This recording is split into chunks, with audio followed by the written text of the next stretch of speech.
Hello, hello, hello everyone! Road trip vlog naman tayo ngayon. Good evening sa inyong lahat. Good afternoon sa inyong lahat. Saan man dako ng mundo man kayo naroroon. Tara na! Go, go, go! Bashing! That's for fun! Ganda ng mga bahay dito, no? Kaya nga binidyohan ko. Kasi traffic yata. Kaya binidyohan ko na. Ang ganda. Di ba yung mga bahay? Ganda.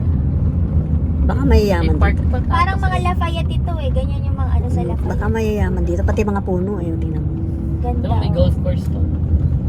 Parang San Francisco. Ayan. Mahilig sila sa mga ganyan. Ganda. Ganda pati mga puno. Yung mga Ito, parang mansion eh. Ayan, tingnan mo yung ano. May bakuran pa, no? Meron May pa. pinabenta pala to. Hindi na natin. Para makapita na. So talaga. Yan mo, hills oh, man. Oo, kitang-kita yan, no? Daddy, alam mo gusto ko tumira sa Pleasant Hill. O kaya sa... Good afternoon, happy Monday. We hope you had a great... Water. Galing. Oh, tingnan mo. Ang ganda. Oh, pati doon sa ano. Mula doon sa taas na lalagyan may reservoir. Ayun, may reservoir doon sa taas. Sabi ko, yun yung Eh, saan kaya ko kanina, nanggagaling? kung tubig ba yung sa kabila? Parang tubig. Oh, tubig din, oo. Ganun. Ibig sabihin saan nanggagaling kaya yun, ano? Tinuturo ko na sabi. Ano yung sinasabi ko? Oh, look at the view here. Oh, it's so good. Look at the... Look at the mountain. Where is Wow, look at the mountain. oh, What do you call that? Is that a hill? There are several Nasagutin mo nga sa lupa.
7:41 p.m. Hello guys! Good afternoon! Nandito na kami sa bahay at dumating na rin kami sa wakas. Ang haba ng biyahe, 6 na oras. Now is almost 8 o'clock, 7:45. Okay. Thank you for watching. See you again next time. Please subscribe. Adios. Ay, hindi pala. Nagaya ko si Jojo sa adios. Bye-bye. Wow. Ang bulaklakin. Saan? Nagkaroon na. Nabumuka na ang bulaklaks. Ano ba to? Lili ba to? Ano? Anong halaman ba to? Lili. Ang lakas ng hangin dito.